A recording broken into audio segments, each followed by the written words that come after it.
So really, when we're looking at the power of the vertical aeroponic tower garden, what are some of the benefits for how we grow our crops and cycle our crops? So we can grow crops a couple different ways. One, we've got 52 plants in this tower. I think up in the baby greens we had 204. 200. 208. So you can cut off of this frequently. So if we're going to do fresh cut produce, we want this herb's going to be able to, the beautiful thing about growing on a circle is that it gets bigger going out. Yeah. So maybe you get a 10-inch plant is really your maximum size, and you either then got to cut it back and let it reflush, or you're going to pull out the whole plant as a living plant. And some people sell those plants as living. Even in the restaurants, they'll take those those racks with the tubs on them. Yep. You take the tub and you just put like a quarter, half inch of water, and you can stack up all your produce in there with the roots and roll it into the cooler, and then they can take it out that way. And then on that other side, where we have the herbs, where they get very big, it's just kind of important to remember, if you want to grow that thyme, what else do we see? Fennel, lavender, celery, where you're going to harvest pieces of it for months and months, that's fine, no problem at all. But you just want to make sure that you always want to keep light coming through your vertical rows. So as that sun is coming up in the east, going down in the west, the shadow moves throughout the day. If it gets overgrown, say like that far wall where those herbs are starting to get close together, that's when you really got to pay attention, where you're going to go from quick success to several challenges, like stretched plants, not enough light, more susceptible to insect pests, some more, greater challenges kick in. So in my mind, these rows are a great example of how to do it perfectly. Okay. There's sunlight coming through here, and we're at the lowest light time of year right now in Phoenix. So the days are very short. So even though we get more sun than the UK, the days are very short here. And then we have a building shadowing aside, and everything looks quite beautiful. Like, that's a beautiful cluster of romaine, has a lot of room to grow. So those are just a few points I wanted to keep in mind on your, if you stick to that on the farm design, you're going to have tremendous luck. And if you take a oversized seedling for, say, that bib lettuce right there, we should be able to get a full head of bib in 21 to 24 days if you do a large transplant into the tower. That's amazing. Just actually one point in terms of then taking the plant out and putting it into what is called a brat pan in my language, which is the cook. How long would it stay in there and still be as fresh? I.e., how long can a plant survive without having direct light before it starts So affecting? in the cooler, gosh, I mean, I've seen it for a month. I wouldn't suggest doing it. Oh yeah. Oh, yeah. Yeah, because the cooler is 38 degrees. Yep. It'll So as long as the roots are on there, Wow. it'll last a long time. But in most of the restaurant situations that we work with, they try to consume that produce in a week. Okay. Because a lot of times, even on the farm, and I've seen them take fresh cut products and put it in a little bit of water too, where the stems can take it in. I mean, different people do this in different ways, but that is the beauty of this technology. Is we can grow tomatoes and cucumbers and fruiting crops on here. We can grow fresh cut, in a channel system. That channel is going to fill with roots, and it's going to flood over real quick. Yeah, I see. So that's, I mean, honestly, I've never seen a tower flood over. So I think you've grown in here for a year of lavender, some Correct. of your long-term herbs. even mint. Actually, that's another question, and we talked about this. And actually, looking at this, my mum almost answered it. I had the idea of basically having these on wheels, and then perhaps not as high as these, being able to actually wheel them through to the retail environment once they've actually grown. So that when they went through to the fruit and veg area of the shop, someone could then literally do a pick your own and pull them out themselves, and it would be a lovely selling consideration. But is that achievable with the way that we grow in this format? Very achievable and real easy. So what we've done on this this one-way auto feed system is that there's a little float in each tank, and so this is your main feed line. That is not a high pressure line. It's what we call gravity feed. Did you show them the gravity tank? Yes. Yeah. So basically, there's a low pressure water always available. That float keeps this tank always at 20 gallons. If you want to take a tower out for a show, see what I just did there? It's that. It's called a plunger fitting, and there's a shutoff valve right there. Okay. So we shut off the valve, and now it's back in. So, Wow, so that's you so can easy. disconnect it. Yes, we designed it specifically. So I would say LA Urban Farms is a great example. True Garden does a lot of it too, but LA Urban Farms specifically, I know, had several projects over the years where rolling the best towers right up to the kitchen, because LA has a lot of those dining experiences where they're watching all the cooking happening straight away, and you know, they go and cut all the herbs off the towers, and then when they're done. Perfect. So it's things we've seen in grocery stores. We've seen it in a lot of rural farm communities where they've set up farms like this to supplement their typical farm income, especially like an Amish community and Mennonite community here in the U.S., where they're competing against all the other Amish farmers. Chicken eggs, cow's milk, standard field of produce, whatever all the common commodities are that come off of a farm. This puts them above everybody else. Yeah. They've got something fresh, that, especially in winter, over in Pennsylvania or a northeast city where no one's producing it. So they're fetching a premium price, and in some cases, they literally roll this from the greenhouse. Exactly. You know, I know one of the farms where the greenhouse is detached from because they got the retail center, the little store where people come in, and really people just hang out. They listen to the tower. They just think it's.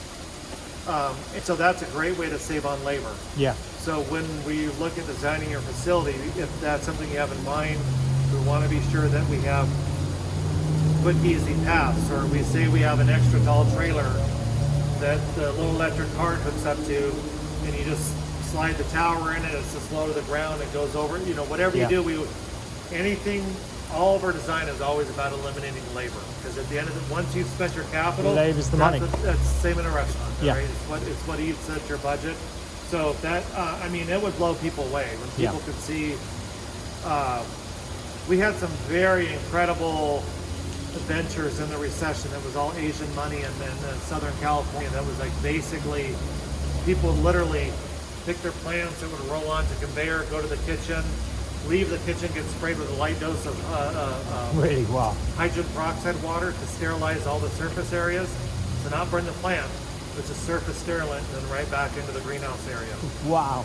So there's lots of, I mean, we can get real creative. We've worked on some unique concepts, but that is the beauty of this system, is that it's all designed to be modular. I was just telling the client that was in here prior to you from Idaho, that literally, let's say on a regular greenhouse, and this is common, I've been in this industry for 3 decades, 30 years, and the number one reason for globally for failure for small to medium-sized farms is plant pathogens, root-borne diseases.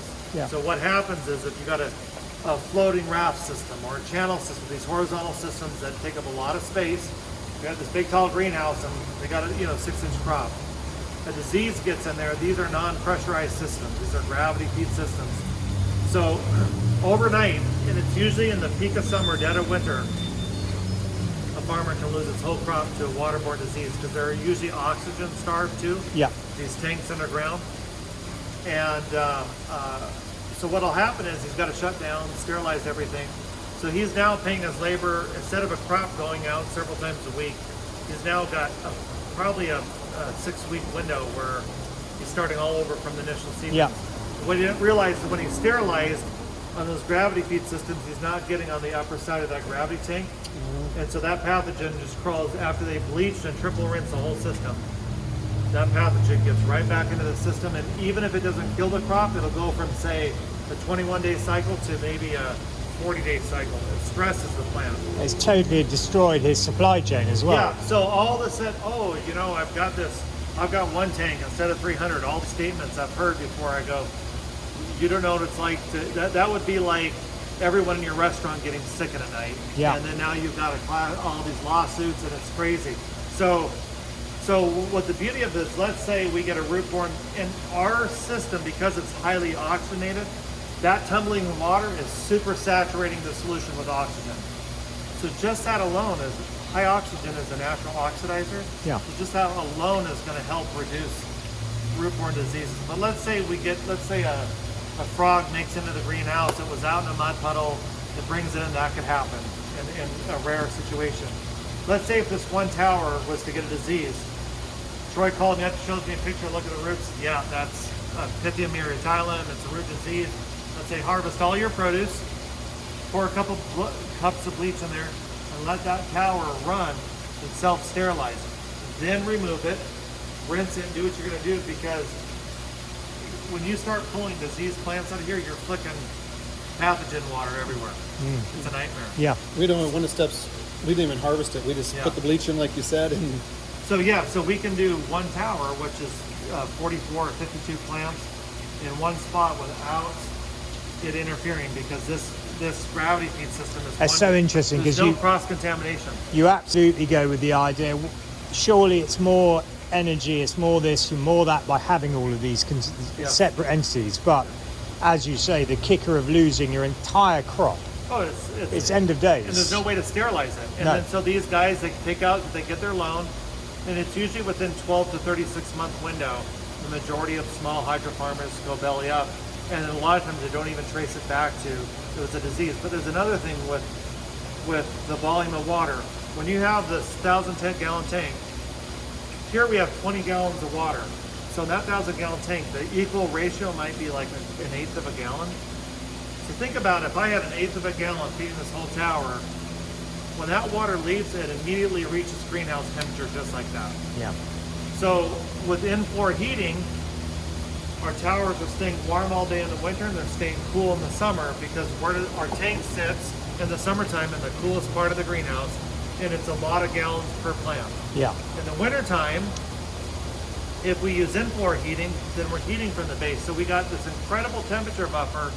So you go to these channel greenhouses and they all have these gigantic chillers and they're doing all these things. And I said, well, what you built is a giant radiator, and it's the opposite of what the plant wanted.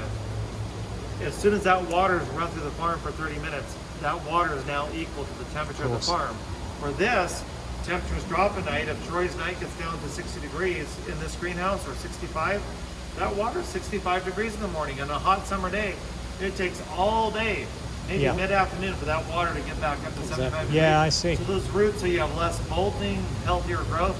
So there's a lot of things with this system that give our growers a huge advantage over common problems in a regular greenhouse. One of the things that I was just telling your other client that we don't want to do is, if we start shading this greenhouse, that is a challenge on a vertical farm, because one of the disadvantages of a vertical farm is light penetration into the plant canopy. So a horizontal crop is using way more space, but it always has access to the sun. So if they pull, say, a 50% shade over, they're still getting they're getting, say, through the greenhouse structure, 30% sunlight. But on a vertical farm, if we start using a lot of shade, so what we always try to do on a vertical farm is design the greenhouse, just what I was talking to with your vendor the other day. We're going to design that greenhouse to heat and cool without having to pull shade. So we're going to have a higher greenhouse. We're going to make sure we're ventilating correctly. We don't want it to heat up exponentially because we don't want to pull shade. So that's one of the first things we did on that structure, was eliminate shade. I see. How high is this? The sidewalls are 16 feet. The roof peak, I think, is 21, 22. Okay. So even like in a smaller structure, again, these are extra tall. Your towers would be about here. Okay. At the UK latitude, longitude, we would not go 10 pots tall. We'd stick with 8 pots tall. I see. And the 44 plants. We're close to the equator. You can get away with that, but I also feel like in the wintertime, some crops can struggle right at the very bottom. They're just a little bit, because we kind of figured that 8 foot tall was that magic number for shade. I'd have to walk through some of the rows at the end of the day to see it, but Troy took that risk when he built this farm. He said, I got good sunlight, I'm close to the equator, and it paid off here, but at a higher latitude, Yeah, you've increased your volume by quite a bit. Oh yeah, I mean, what we're doing in 4,000 square feet is insane here. Yeah. I mean, it's just, so these are some of the beautiful things in the system. Like, if you're at home in the middle of the night, one pump, a guy could walk into his farm, and if he has one pump fails, the whole farm is wilting. Yeah. There's all this stuff that people don't, and the small farmers, they don't have redundant, and any farm can tell you this, and Troy goes through this, is like, you're no one cares about your restaurant or your greenhouse like the owner, Yeah. the guy who has his. So when people really aren't paying attention, I just love things where you have a lot of redundancy. And then in the day of iPhones, if we have an actual power outage, it'll communicate with your iPhone immediately. Yeah. Most modern greenhouse controllers. So we don't have to get stressed out. If a pump did fail and someone sees it, the system's also very forgiving. This is opaque plastic. A lot of plastics that are white, there's still a little bit of sunlight getting Yeah. in. So like the lettuce straw I was telling you about, you hold up to the sun, you put your hand in there, that's warm. What do you think that's going to do in the summer for pathogens? It's You're going going to to grow. get more Pythium and Phytophthora growth in there because that fungus it reproduces exponentially as temperatures increase towards 80 degrees.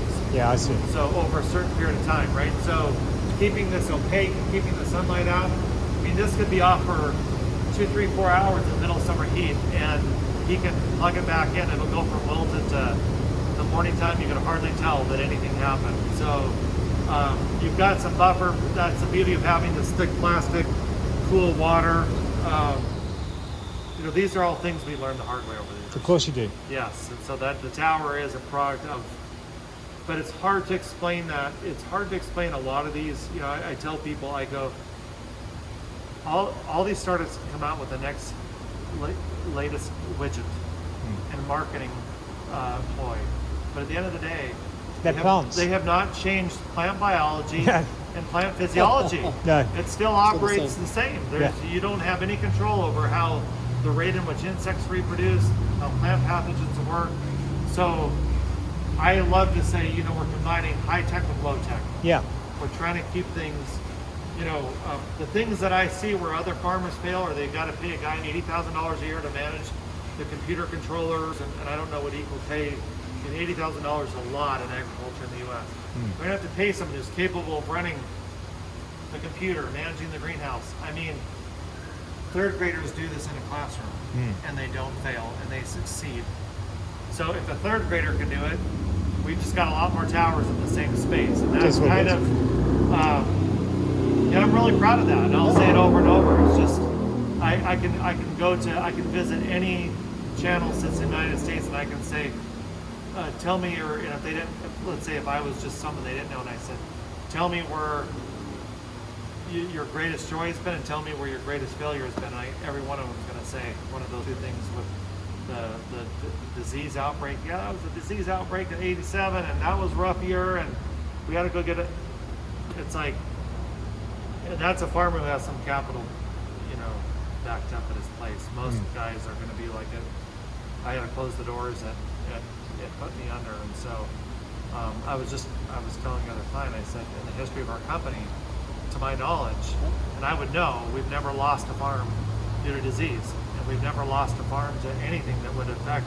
If a farm has gone out of business, someone had a death in the family and said, you know what, we're not going to do urban farming anymore. Someone gets diagnosed with MS and says, yeah, it's this is not circumstance. something I do, but that's when I hear of farms that fail. But almost every farm that I know we've set up is still in operation today in some form or another. That's amazing. So it's, we could go to all those galleries on the websites we've had over the years.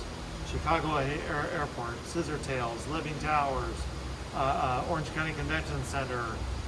The list goes on and on. And the majority of these farms are still operating, and they've definitely changed over the years. I can go into any one of our urban farms and say, I guarantee they're not growing the same thing as they did 7 years ago. They have a different formula. They say, we don't want to compete with all the other bib lettuce growers. We're using the power of the tower to grow something unique that not everybody else can grow. And in Orlando, Florida, for example, we just visited a farm near Okeechobee, and it's like most of the hydroponic farmers in Florida go down in the summer. The ones using our towers don't, because of that temperature thing I talked about. Yeah. And the disease. And so in a place like Florida where it's hot and humid, so you're the opposite in UK. You're going to get cool season diseases. Yeah. Some cool season fusarium and some things that hit the towers were, but it's great to be covered from both ends. So. Yeah. But that's you really can't beat that dead horse. I've said what you can say. I think I totally with you. The whole lack of moving parts bit, as in keeping it as simple as possible, is the key to the success of this.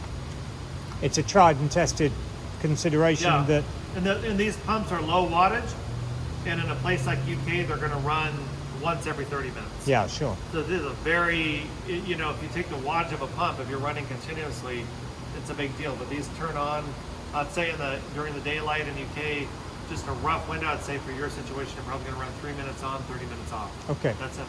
Okay. And then you're going to cycle your rows.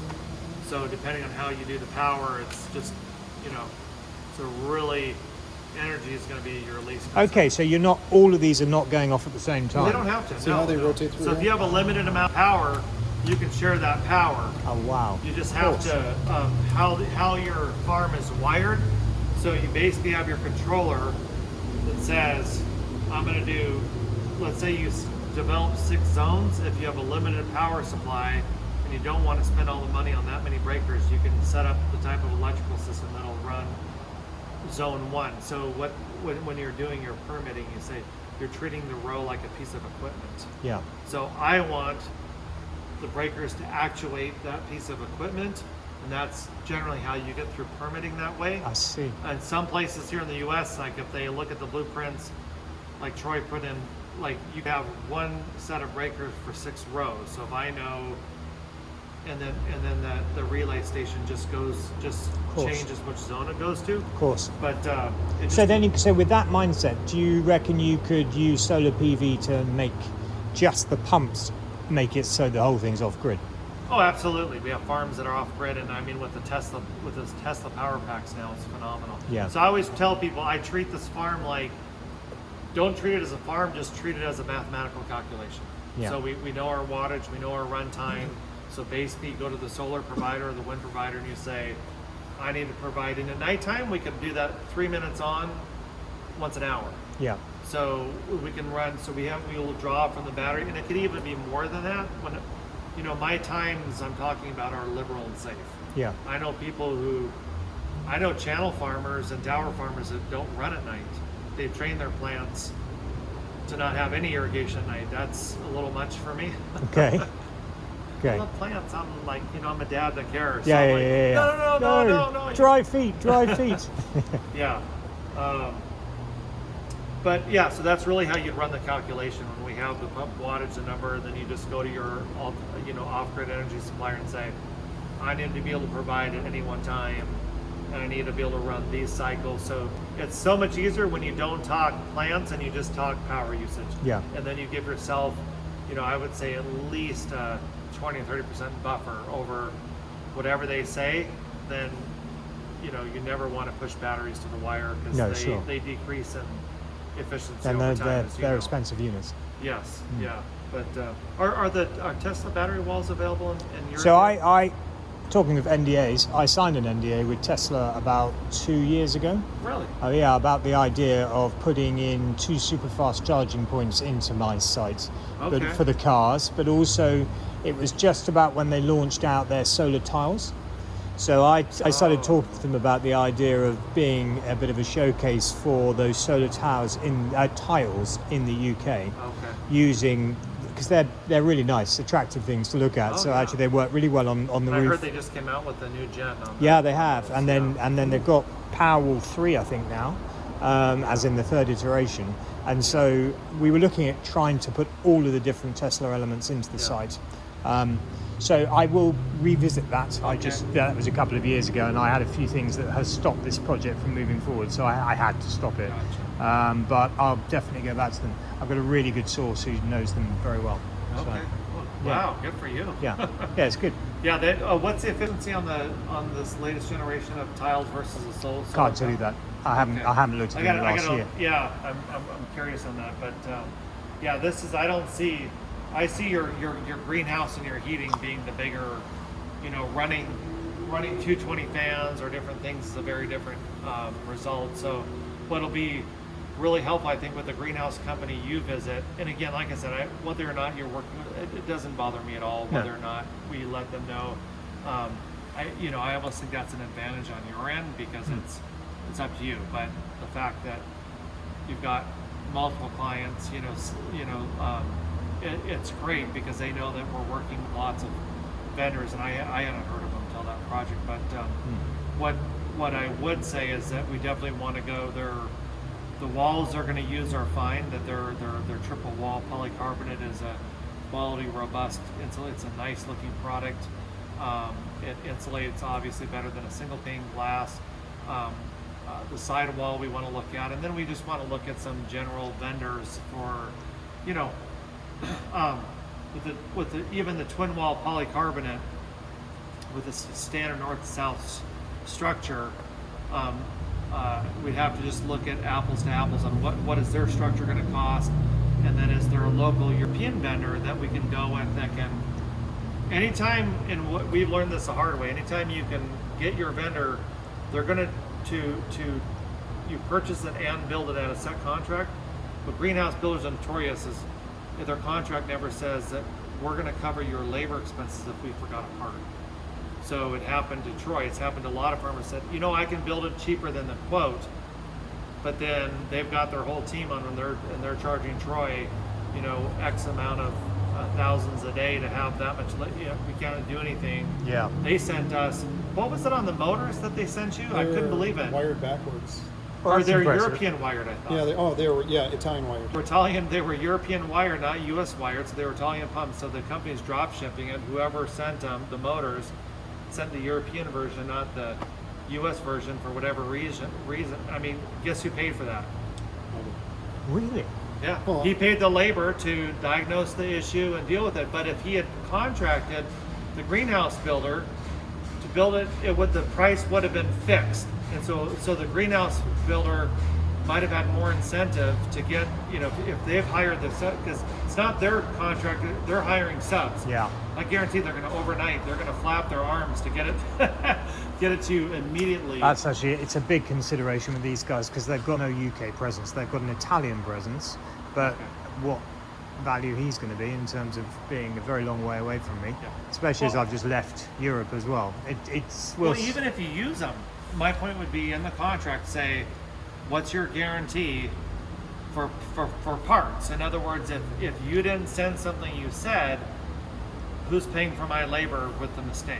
Yeah. If the builder, what terms in the contract? These are the things that no one ever thinks about. So, Sure. oh, we got a great warranty, we got a great this. But I'm telling you, that one scenario with the motors probably cost you thousands I know. of having to I put them did. up, take them down. Yeah. Because no one's it was all subs in here. Yeah. So no one's talking to, one guy's putting something up, the electrician's running the wire, they go turn it on, it doesn't work, they diagnose it. He footed the bill for that. And this was the last off the record, this was the last project that I used Rao Brothers. They had a great reputation, they got bought out. They started changing the way they did stuff, and they made a lot of mistakes, and frankly I was embarrassed. Right. And again, but now with the medical marijuana, to be honest with you, we are now dealing with the sloppy behavior on almost every U.S. builder. really. Well, because they're there's- so busy doing high volume. Us food production guys are the niche. It's all marijuana, large bays, high volume. But anytime you do a custom urban project, all these things got changed in CAD. So the number of nuts they send, the bolts they send, even the greenhouse builder. Are you shipping a prefabricated truss, or do I have to put all the parts together? So that truss was how many parts? 250 bolts.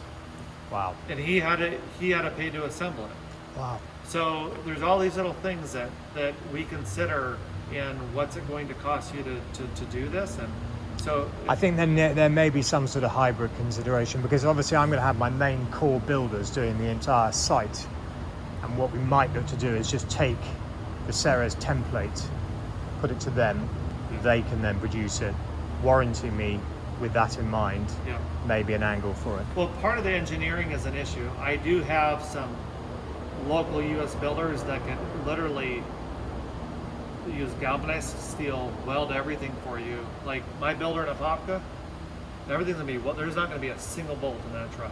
Really? He's Wow. gonna prefabricate everything. You can get those into a 40-foot container. Oh, really? So if you want us to look at something, that my only concern is, given that you're doing this in an urban environment, is the engineering specifications for snow load and all that. Because a lot of our ag regulations in the U.S., I'd have to see what. A lot of the guys I know don't build for snow load, so I'd have to see what. But I have guys that can modular prefabricate stuff. It's the same guys that will show them those amazing benches we build. People buy our benches all over the U.S. Thinking we can't find greenhouse benches like this, and it's the same material that they're going to use on a Really? on a truss. But if your structure isn't large, this is something we could consider doing, and we can actually, believe it or not, if you have on-site living, I have builders that'll get on a plane, go and in the very greenhouse they built, erect it. But again, these are specialty guys that Tried and tested. Oh yeah. yeah, they do them for schools. So like schools in Florida have a lot of very strict wind load things. So they want the company it takes so much work to set up an account with a public institution here. The guy that built it is going around. So if you have laborers on hand, he's going to say, I need 3 laborers for this amount of day that are proficient in these things, and I'll come and we'll put it together and I'll wire it and teach you how to use it. I really like that, but it really depends on the size. I mean, I know there's a lot of greenhouse manufacturers in Europe. I just don't know them well enough. I know guys that do a lot of the big stuff, but I'm wondering how many guys. I mean, you would think there would be. We've got at least 6 different ones in the UK, and I approached one of them. He was doing a very standard build, your average commercial consideration, and that's why my mind shifted, was simply because, as you'll see from the plans, this is not the norm, and so that I didn't push it much further than a couple of conversations with them. Yes, because I have guys in Apopka where my warehouse, because I have all types of loading docks, so I can receive a standard shipping container. So I've actually had guys like the Ibiza farm. They built a bunch of benches and things for that farm, brought them over to our loading dock, and they went into a container. So literally, that one of the builders is a half mile down the road from me. Okay. And so he's not he's not a builder I would do for a project like this. It just depends if it's low tech, custom. I mean, think about if you custom weld everything on site and then you ship it modular and bolt sections together. Bang, bang, bang. How much labor savings? But